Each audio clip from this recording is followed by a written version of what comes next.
আসসালামু আলাইকুম। আমন্ত্রণ বাংলা ভিশন সংবাদে আপনাদের সাথে আছি আমি ফাতেমা জান্নাত তাইরিন। শুরুতে বিআরবি কেবল সংবাদ শিরোনাম। লক্ষ্মীপুরের জাদিয়ায় ট্রাক অটোরিকশার সংঘর্ষে একই পরিবারের 6 জন সহ 7 জন নিহত। পদ্মা সেতুতে 7ম স্প্যান বসানোর কাজ চলছে, দৃশ্যমান হবে সেতুর 1 কিলোমিটার।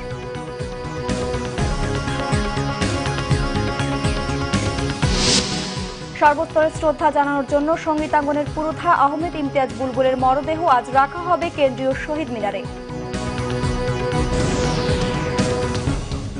দেখছিলেন বিআরবি কেবল সংবাদ শিরোনাম। এসএসআরএম এর প্রতিটি টিএমটি বার গ্রাহকের আস্থা চেয়েও স্থায়ী। Shahriar Steel Mills Limited. এবার বিস্তারিত। লক্ষ্মীপুরের জাদিয়া এলাকায় ট্রাকের চাপায় একই পরিবারের 6 জন সহ নিহত হয়েছে 7 জন। ভোর 5টায় বেগমগঞ্জ লক্ষ্মীপুর সড়কের রতনপুর এলাকায় এই দুর্ঘটনা ঘটে। নিহতরা হল অটোরিকশা যাত্রী শাহ আলম, নাচিমা আক্তার, রোকেয়া বেগম, শামসুন নাহার, রুবেল ও অমিত। এরা সবাই একই পরিবারের সদস্য। এছাড়া মারা যান অটোরিকশা চালক নুরুও। সবাই লক্ষ্মীপুর সদর উপজেলার চন্দ্রগঞ্জ ইউনিয়নের বসু ধুহিতা এলাকার বাসিন্দা। নিহত স্বজনরা জানায়, নিহত শাহ আলমের ছেলে ছাত্রলীগ কর্মী নাদিম মাহমুদ অন্তরকে মঙ্গলবার রাতে লক্ষ্মীপুরের সাদারঘর এলাকায় দুর্বৃত্তরা কুপিয়ে আহত করে। আহত নাদিমকে দেখতে তার পরিবারের লোকজন হাসপাতালে যাচ্ছিলেন। পথে বেগমগঞ্জ লক্ষ্মীপুর সড়কের রতনপুর এলাকায় বিপরীত দিক থেকে আসা একটি ট্রাকের সংঘর্ষে অটোরিকশার মুখোমুখি সংঘর্ষ হয়। এতে অটোরিকশাটি দুমড়ে মুচড়ে যায়। চন্দ্রগঞ্জ হাইওয়ে পুলিশ ঘটনাস্থল থেকে মরদেহগুলো উদ্ধার করে ময়নাতদন্তের জন্য লক্ষ্মীপুর সদর হাসপাতালের মর্গে পাঠিয়েছে। পদ্মা সেতুতে 7ম স্প্যান বসানোর কাজ চলছে। এর আগে 15 জানুয়ারি স্প্যানটি বসানোর কথা থাকলেও নাব্য সংকটে তা পিছিয়ে দেওয়া হয়। শরীয়তপুর প্রতিনিধি শহীদুজ্জামান খানের রিপোর্ট। বহু প্রত্যাশিত পদ্মা সেতুর 7ম স্প্যানটি জাজিরা প্রান্তে 3637 নম্বর পিলারের ওপর বসানোর কথা। 150 মিটার লম্বা বিশাল স্প্যানটি বসানোর পর জাজিরা প্রান্তে দৃশ্যমান হবে সেতুর 900 মিটার অংশ। মাওয়া পয়েন্টে বসানো স্প্যানের সাথে যুক্ত হয়ে সেতুর মোট দৃশ্যমান অংশ 1050 মিটার। গত বছর অক্টোবরে প্রথম ও মার্চে তৃতীয় স্প্যান বসানোর মধ্য দিয়ে পদ্মা সেতুর 450 মিটার দৃশ্যমান হয়েছিল জাজিরা প্রান্তে। ষষ্ঠ স্প্যান বসানোর খবরে খুশি দক্ষিণ পশ্চিমাঞ্চলের মানুষ। মনে হচ্ছে অনেক সুন্দর ভালো কাজ হচ্ছে আমাদের পদ্মা সেতুতে, অনেক দ্রুত গতিতে এগিয়ে চলছে কাজ। দক্ষিণাঞ্চলের লোকজনদের অনেক উন্নতি হবে। এটা একটা সিঙ্গাপুর শহরের মতো হয়ে যাবে। মানুষ কখনো ভাবতে পারে না এখানকার লোকজন যে এখানে এত উন্নতি হবে। অতি শীঘ্রই আমরা আশা করি প্রধানমন্ত্রীর কাছে পদ্মা সেতুর কাজ শেষ হবে। প্রকৌশলীরা জানান, 42টি খুঁটির উপর এমন 41টি স্প্যানের সাহায্যে পদ্মার বুকে মাথা উঁচু করে দাঁড়াবে স্বপ্নের পদ্মা সেতু। সেতুর নির্মাণ কাজের সার্বিক অগ্রগতি হয়েছে 65%। Bangla vision news desk. নিরাপদে ফিরুক আপনার কাছের মানুষ। অশোক লেল্যান্ড, একটি ইফাদ অটোস লিমিটেডের পণ্য। সঙ্গীতাঙ্গনের পুরোধা ও শিল্পী নির্মাণের কারিগর আহমেদ ইমতিয়াজ বুলবুলের মরদেহ সকাল 11টায় কেন্দ্রীয় শহীদ মিনারে রাষ্ট্রীয় সম্মান ও শ্রদ্ধা জানানোর জন্য রাখা হবে। সোমবার দিবাগত রাতে রাজধানীর আফতাবনগরে নিজ বাসায় মারা যান গুণী এই শিল্পী।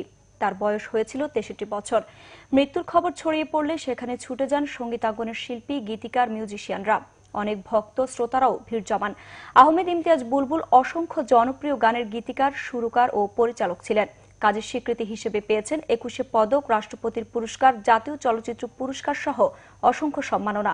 বাদ জোহর ঢাকা বিশ্ববিদ্যালয়ের কেন্দ্রীয় জামে মসজিদে জানাজার কথা রয়েছে। বঙ্গবন্ধু শেখ মুজিব বিশ্ববিদ্যালয়ের হিমঘরে রাখা হয়েছে আহমেদ ইমতিয়াজ বুলবুলের মরদেহ। আন্তর্জাতিক প্রসঙ্গ।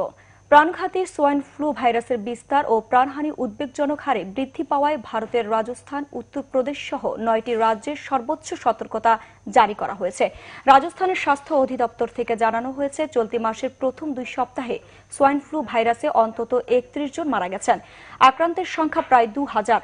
এ রাজ্যে গেলে 13 মাসের সোয়াইন ফ্লুতে প্রাণহানির সংখ্যা 2 শতাধিক। পরিস্থিতি মোকাবেলায় সর্বোচ্চ সতর্কতা জারি হয়েছে রাজস্থানে।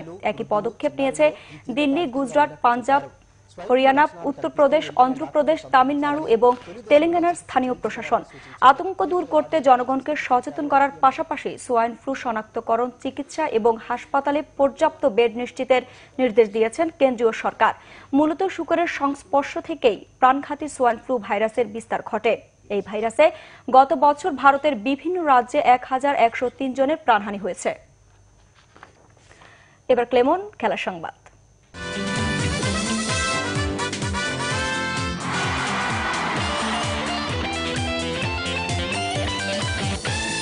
সহজ হয়ে যাবে। আল্লাহ পাক কোরআনুল কারীমের মধ্যে বলেছেন যে ওমা খালাকতুল জিন্না ওয়াল ইনসা ইল্লা লিয়াবুদুন, আমি মানুষ এবং জিন জাতিকে শুধু আমার ইবাদতের জন্য সৃষ্টি করেছি। যে অনেক সময় লোভের কারণে আমরা অনেক জিনিস, হালাল জিনিসকে আমরা কিন্তু হারাম করে ফেলি।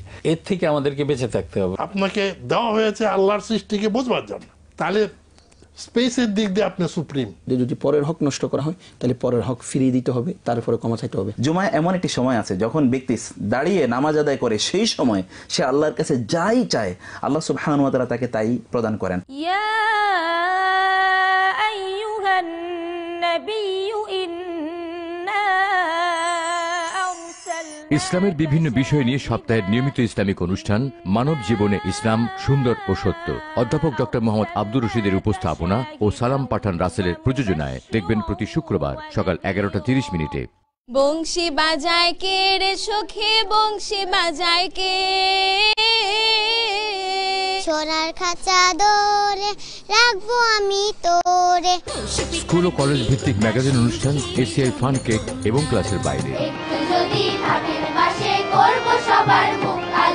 তোমার দেখি জীবনখানা 16 আনায় মিছে। ওই রূপ হেরিয়ে দর্পণে, হে ওই রূপ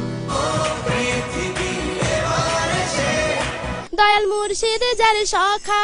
রফিকুল ইসলাম ফারুকের প্রযোজনায় এসিআই ফান কেক এবং ক্লাসের বাইরে দেখবেন রবিবার সন্ধ্যে 6টায়।